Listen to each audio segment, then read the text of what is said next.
बढ़ती महंगाई में अब जनता की ओर निकलेंगे आंसू। थाली से गायब होती सब्जियों के बाद अब प्याज ने की है रुलाने की तैयारी। 2G केस में गवाह बनेंगे उद्योगपति अनिल अंबानी और उनकी पत्नी टीना अंबानी। दिल्ली की पटियाला हाउस स्पेशल कोर्ट ने सीबीआई की अर्जी की मंजूर।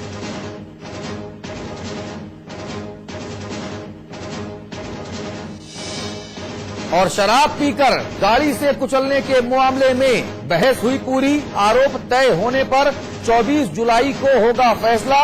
सलमान खान पर गैर इरादतन हत्या का दोष अगर हुआ साबित तो 10 वर्षों तक रहना होगा जेल की सलाखों के पीछे।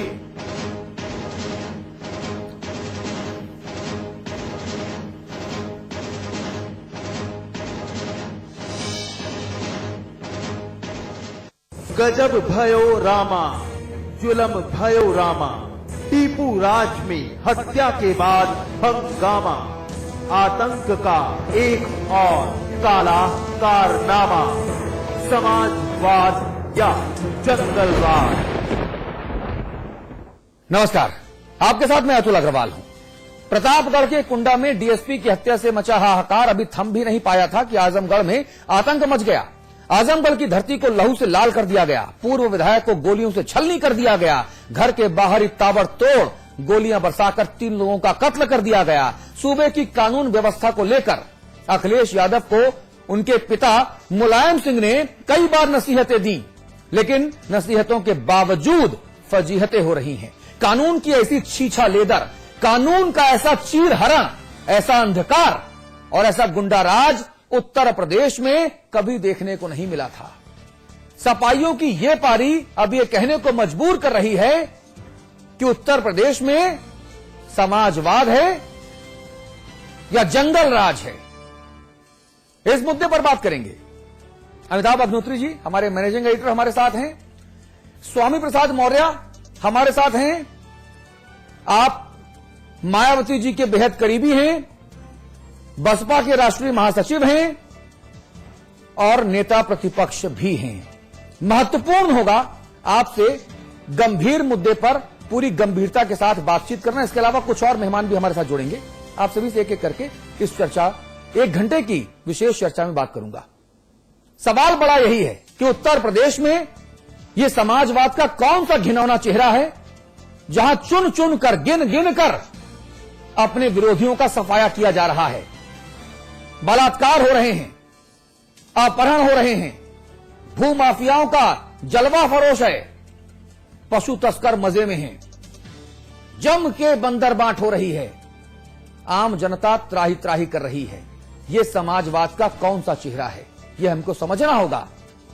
आजमगढ़ में आतंक की धमक सुनाई दी। पूर्व विधायक सर्वेश सिंह और उनके 2 साथियों को उनके घर के बाहर गोलियों से छलनी कर दिया गया। इसके बाद लोगों का गुस्सा भड़का और देखते ही देखते गुस्से की आग से कई गाड़ियां झुलस गईं।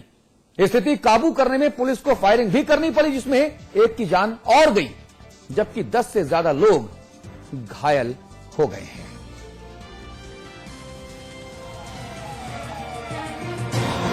अंक गणित की किताब में इस भीड़ की परिभाषा चाहे जो हो, लेकिन आजमगढ़ के समाज में दैत्यों ने शस्त्रों से सनसनी लिख दी।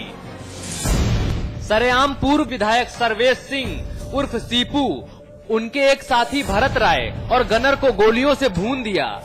घर से निकलकर गाड़ी में बैठने जा रहे थे कि तभी हमला हो गया। 3 जिंदगियों पर 3 दैत्य भारी पड़ गए। मौत के घाट उतार दिया तीनों को। अब तलैया किनारे हंगामा है, आक्रोश है, गुस्सा है और गुस्से से पनपा दावानल है जो गाड़ियों को फूंक रहा है। अब आजमगढ़ की गली से सत्ता के गलियारों तक गुस्सा हर तरफ है। आजमगढ़ जनपद के सगड़ी के पूर्व विधायक श्री सर्वेश सिंह उर्फ सीपू सिंह की आज जघन्य और निर्मम हत्या की गई है।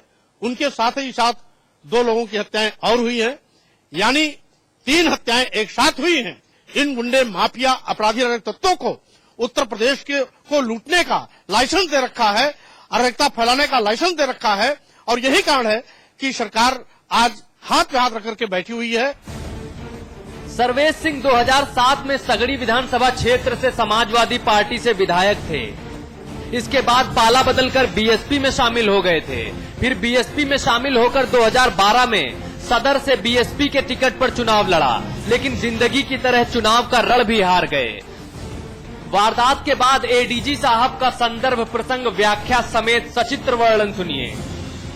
पूर्व विधायक थे श्री सर्वेश सिंह उर्फ सीपू सिंह, उन पर जो है वो अज्ञात हमलावरों ने आक्रमण किया, अटैक किया और उसमें जो है वो बताते हैं शायद दोनों पक्षों से गोली चली और अभी तक की सूचना के हिसाब से 3 लोगों की मृत्यु हुई है। उनके अलावा एक भरत राय और 1 और लोगों की मृत्यु हुई है। उसके बाद भीड़ में जो है वो थाने पे के पास एक स्वास्थ्य केंद्र था जहां पुलिस के लोग रहते थे, उसमें घुस के जो है वो कुछ तोड़फोड़ की है, वाहनों को जलाया है। फिर वहां से जो है वो पुलिस ने हवाई फायरिंग की थी। उसके बाद लोग कस्बे में आए, वहां भी थोड़ी बहुत तोड़फोड़ हुई थी। अभी सिचुएशन जो है वो नियंत्रण में है और वहां से जो है वो भीड़ ने जो है वो डेड बॉडीज को घेर रखा है।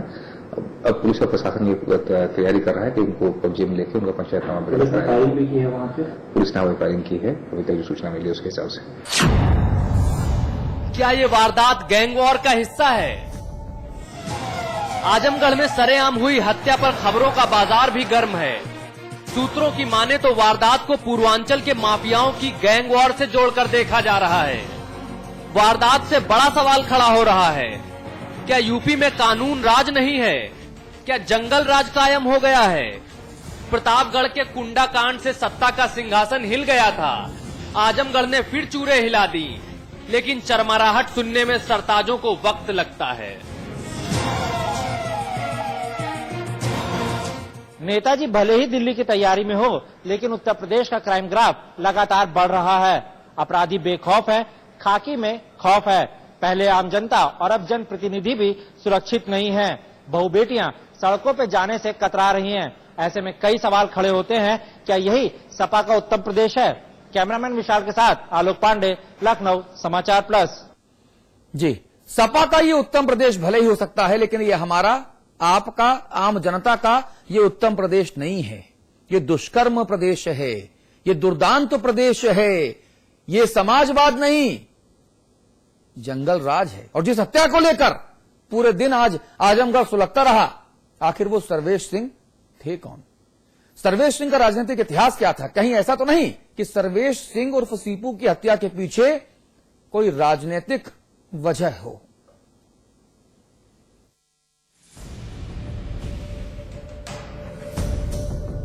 आजमगढ़ में सगड़ी विधानसभा से पूर्व विधायक सर्वेश सिंह की सरेआम हुई हत्या ने सत्ता के गलियारे में हलचल मचा दी। सारा इलाका जल उठा, पुलिस से जमकर मुठभेड़ हुई। हजारों लोग सड़कों पर उतर आए। रास्ते में खड़ी गाड़ियां, वाहनों में आग लगा दी गई। गुस्साई भीड़ पर पुलिस ने गोलियां भी दागी। पुलिस फायरिंग में 3 लोग मारे गए और कई घायल भी हुए। भाई का कहना है कि सर्वेश सिंह की सुरक्षा को लेकर लगातार लापरवाही बरती गई। मुख्यमंत्री साल भर से जो है ये कप्तान से लेकर मुख्यमंत्री तक सुरक्षा मांग रहे थे। मुख्यमंत्री के यहाँ तक फाइल गई हुई है। कप्तान से भी कहते थे, लेकिन कप्तान ने इस पे कोई गौर नहीं किया। इसके पहले लोग कप्तान थे, वो लोग सुरक्षा देते थे। मारे गए पूर्व विधायक सर्वेश सिंह यूपी के एक रसूखदार राजनीतिक परिवार से ताल्लुक रखते थे। सर्वेश सिंह यूपी की पिछली विधानसभा में आजमगढ़ के सगड़ी क्षेत्र से बसपा के टिकट पर जीते थे। सर्वेश सिंह के पिता राम प्यारे सिंह भी विधायक रह चुके थे। राम प्यारे सिंह मुलायम की पार्टी सपा के टिकट पर चुनाव लड़े थे। कैंसर से राम प्यारे सिंह की मौत होने के बाद उनके बेटे सर्वेश सिंह को टिकट दिया गया, जिसमें सर्वेश सिंह ने अपने पिता के विरोधी को हराया और सगड़ी विधानसभा की सीट जीती थी। बाद में जब अमर सिंह ने सपा छोड़ी तो सर्वेश सिंह बसपा में शामिल हो गए और बसपा के टिकट पर आजमगढ़ सदर से विधानसभा चुनाव लड़ा, लेकिन हार गए। सूत्रों के मुताबिक सर्वेश सिंह उर्फ सीपू भैया आजमगढ़ में बसपा के एकमात्र विधायक गुड्डू जमाली के करीबी थे। जमाली मौजूदा विधानसभा के लिए हुए चुनावों में आजमगढ़ से जीतने वाले एकमात्र बसपा विधायक हैं। चलिए चर्चा हम शुरू करेंगे। हमारे साथ स्वामी प्रसाद मौर्य जी हैं, अमिताभ अग्निहोत्री जी हैं। कुर्सी खाली रखी है भाई रविदास मेहरोत्रा जी की। आप सत्तारूढ़ समाजवादी पार्टी की नुमाइंदगी करने के लिए हमारे पास आने वाले हैं। लेकिन लगता है कि उत्तर प्रदेश में जिस तरह से अपराध बढ़ रहा है, वैसे ही लखनऊ में ट्रैफिक भी बढ़ता जा रहा है। यहां से वहां माननीयों को मूवमेंट करने में काफी वक्त लगता है, और जब समस्याएं जनता से जुड़ी हों तो ये मूवमेंट का वक्त और ज्यादा बढ़ जाता है। खैर, हम उम्मीद करेंगे कि देर से आए लेकिन दुरुस्त आए भाई रविदास मेहरोत्रा, जो सत्तारूढ़ समाजवादी पार्टी की नुमाइंदगी करेंगे। हमारे साथ बीजेपी के नेता हैं महेंद्र सिंह साहब और गोविंद पंत राजू हैं, आप हमारे स्थानीय संपादक हैं। हम सबसे पहले बात करना चाहेंगे स्वामी प्रसाद मौर्य से, क्योंकि हम चाहते थे कि हम रविदास मेहरोत्रा से बात करें, उसके बाद हम मौर्य जी के पास जाएं। लेकिन चूंकि रविदास मेहरोत्रा हमारे साथ हैं नहीं, और मौर्य जी ने जो हमसे कहा वो ये कि भाई मैं बहुत कम वक्त के लिए आपके साथ रहूंगा, मुझे कहीं जाना है, तो मैंने जबरदस्ती उनको बैठाया है। तो पहले सीधे स्वामी प्रसाद मौर्य जी के पास चलेंगे। मौर्य जी, मौर्य साहब, ये जो उत्तर प्रदेश में जंगल राज मचा हुआ है, कहीं लड़कियों के साथ बलात्कार करके उनकी जीभ काट दी जाती है। मुलायम सिंह जी के गढ़ इटावा में मिट्टी का तेल डाल के बलात्कार के बाद लड़की को जला दिया जाता है। दंगों का इतिहास रहा है। जो सपा के जो गुंडे हैं वो हर जगह पर कानून व्यवस्था के लिए खतरा बने हुए हैं। अगर ये जंगल राज नहीं तो जंगल राज और क्या है मौर्य जी? जब से समाजवादी पार्टी की सरकार आई, पूरा प्रदेश जंगल राज बन गया है और प्रदेश की जनता गुंडा राज की आग में जल रही है। लूट, डकैती, हत्या, बलात्कार, बैंक डकैती, अपहरण और फिरौती बेतहाशा बढ़े हैं और सरकार के नियंत्रण में कुछ भी नहीं है। गुंडे, माफिया, अपराधी, अराजक तत्व बेखौफ कानून की धज्जियां उड़ा रहे हैं और समाजवादी पार्टी सरकार इन गुंडे, माफिया, अपराधी, अराजक तत्वों के सामने आज घुटना टेक चुकी है। और उसी का परिणाम है कि बड़े पैमाने पर आज बलात्कार की घटनाएं और फिरौती और अपहरण की घटनाएं, और अभी अभी आज आजमगढ़ जनपद में सिगड़ी के पूर्व विधायक सर्वेश सिंह की हत्या, उनके एक साथी की हत्या और उल्टे पुलिस फायरिंग में एक जनता की अलग से एक व्यापारी की हत्या, 50 लोग घायल। यानी ये सरकार में अराजकता का पूरा माहौल है। शासन प्रशासन भी अराजक हो गया है और पुलिस भी निरंकुश हो गई है।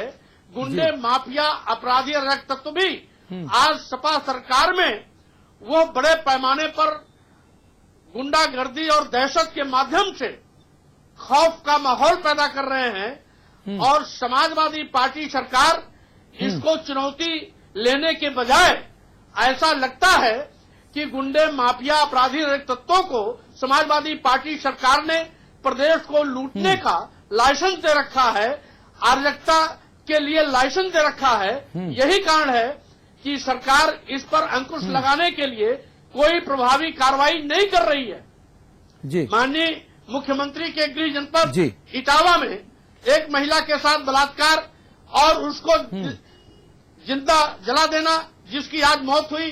कल रायबरेली में एक महिला के साथ दुराचार और उसकी जीभ काट लेना, और साथ ही साथ इस प्रकार की घटनाएं पूरे प्रदेश में प्रतिदिन दर्जनों की तादाद में हमारी महिलाएं और बेटियां आज इन गुंडे, माफिया, अपराधी, अराजक तत्वों के हवस के शिकार हो रहे हैं।